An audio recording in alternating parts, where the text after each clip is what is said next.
tubuh saya itu diangkat tinggi, melewati awan-awan. Berapa kali awan yang Bismillahirrahmanirrahim. Assalamualaikum warahmatullahi wabarakatuh. Hamdan syukranillah, salatan wassalaman ala rasulillah wa ala alihi wa sahbihi wa mawalihi wa ba'du.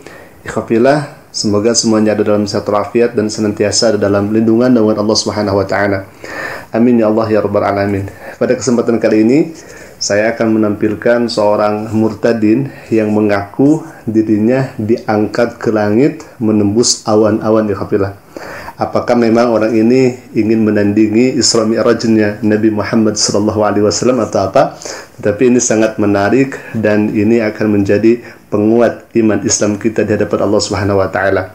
Seperti biasa, kita akan tampilkan terlebih dahulu bagaimana background dari murtadin ini. Khafillah, silakan kita simak bersama.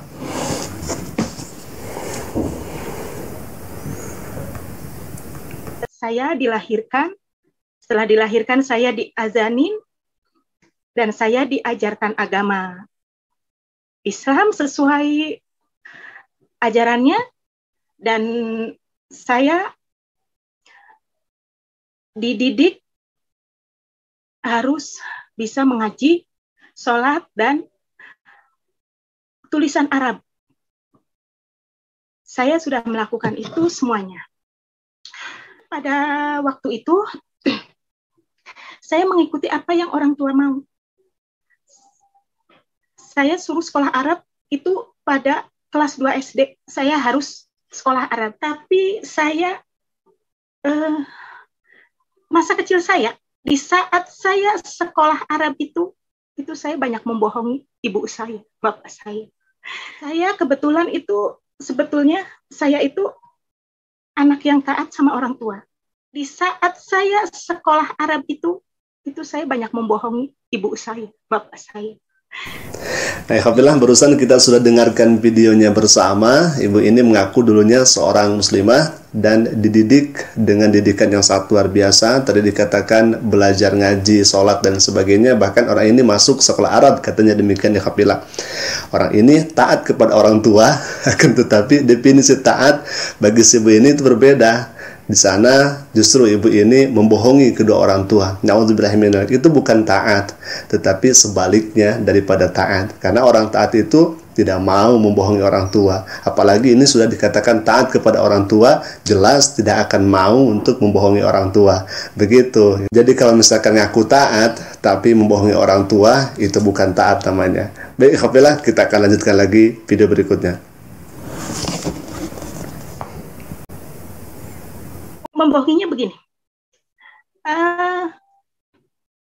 Pada saat saya waktunya sekolah Arab, saya siap-siap. Saya persiapkan diri untuk berangkat sekolah Arab dengan sepupu saya perempuan. Sepupu saya yang seumuran sama saya dan sekolah satu kelas. Setiap saya dikasih makan, bekal untuk mengaji, untuk bersekolah Arab, saya itu keluar dari rumah, berangkat ke sekolah Arab itu, dan saya nggak pernah sampai ke sekolah Arab itu. Saya mengkol, masuk ke rumah mbah saya yang sepi. Rumah mbah saya itu memang kalau siang sepi. Saya masuk ke rumah mbah saya, mengajak saudara sepupu saya itu, hayu kita masuk ke kolong aja. Kita nungguin sampai waktu sekolah Arab itu selesai. Pas waktu jam sekolah Arab selesai, saya baru keluar dari kolong itu cerita saya ya, tentang masa saya belajar Arab itu saya selalu seperti itu saya selalu seperti itu. Saya dan sepupu saya pun mau aja, saya ajak sepupu saya ke kolong setiap waktunya sekolah Arab, dan saya keluar dari kolong itu pas waktunya sekolah keluar. Alhamdulillah, ini sebetulnya sangat jauh dari definisi taat itu sendiri. kalau misalkan dia taat kepada orang tua, lalu kemudian dia berbohong kepada orang tua, mau sekolah justru malah belok bukan ke sekolah, begitu ya. Nah, ini sangat jauh dari definisi taat. Baik, Alhamdulillah, kita akan lanjutkan lagi dan kita tidak terlalu banyak mengomentari apa yang disampaikan oleh ibu ini. Cukup kita hanya tertawa saja melihat keawaman ibu ini tatkala dulunya di Muslim. Alhamdulillah. Silakan. Singkat cerita, saya tuh berpikir, saya bisa mengaji, saya bisa doa-doa, sholat, doa-doa semua apa yang diajarkan di sekolah Arab saya. Tapi saya nggak tahu itu artinya di dalamnya apa, saya nggak tahu, sedikit pun saya nggak tahu. Ini juga sangat lucu, Hafila. Bagaimana dia tahu bacaan sholat, ya, arti dalam sholat dan lain sebagainya, kalau misalkan orang ini justru tidak pergi ke sekolah, tidak pergi ke sekolah Arab atau sekolah agama, ya, karena memang sekolah Arab itu saya yakin itu sekolah agama, sekolah mempelajari Islam dengan mendalam, ya Hafila. Akan tetapi kalau misalkan perginya hanya ke kolong, ya bagaimana bisa gitu ya. Palingan kalau misalkan di kolong kita ketemu dengan binatang tongo atau tetep, ya, yang mana kalau nempel ke kulit itu akan gatal-gatal gitu ya. Begitu ya Khafillah. Jadi memang kita hanya melihat dan mendengarkan kesaksian ibu ini, adapun hikmahnya mungkin kita bisa ambil kesimpulan nanti di akhir, Khafillah. Kita akan saksikan video berikutnya. Silakan Khafillah. Sampai saya tumbuh dewasa, bukan dewasa malah, saya semakin gede, sekolah. Ibu ini mengatakan saya tumbuh dewasa, tetapi salah katanya. Dia tidak tumbuh dewasa, tetapi hanya tumbuh gede saja, ya. Tumbuh gede saja, mungkin belum dewasa, mungkin seperti itu ya Khafillah. Baik, kita akan lanjutkan lagi ya. Ini semakin menarik dan langsung kita akan sampaikan ya, tatkala ibu ini diangkat ke awan ya. Silakan Khafillah.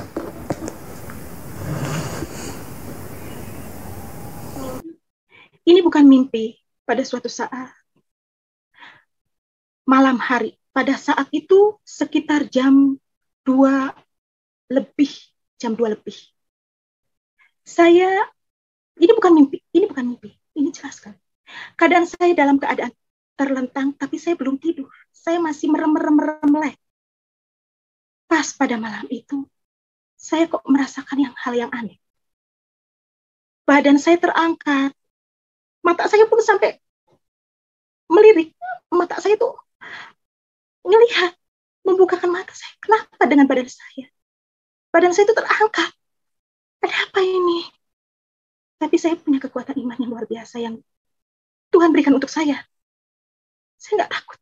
Ada apa ini? Tubuh saya itu diangkat tinggi, melewati awan-awan.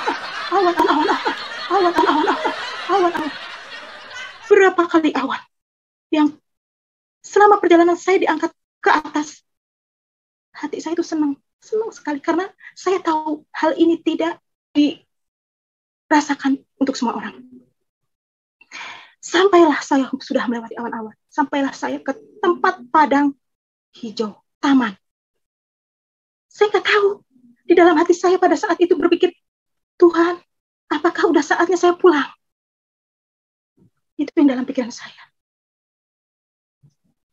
Lalu setelah saya di taman, saya dikembalikan lagi di tempat seperti semula saya terlentang di tempat tidur saya. Saya sadar.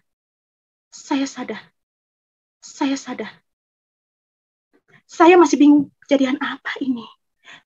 Alhamdulillah. Ini sangat lucu dan kocak.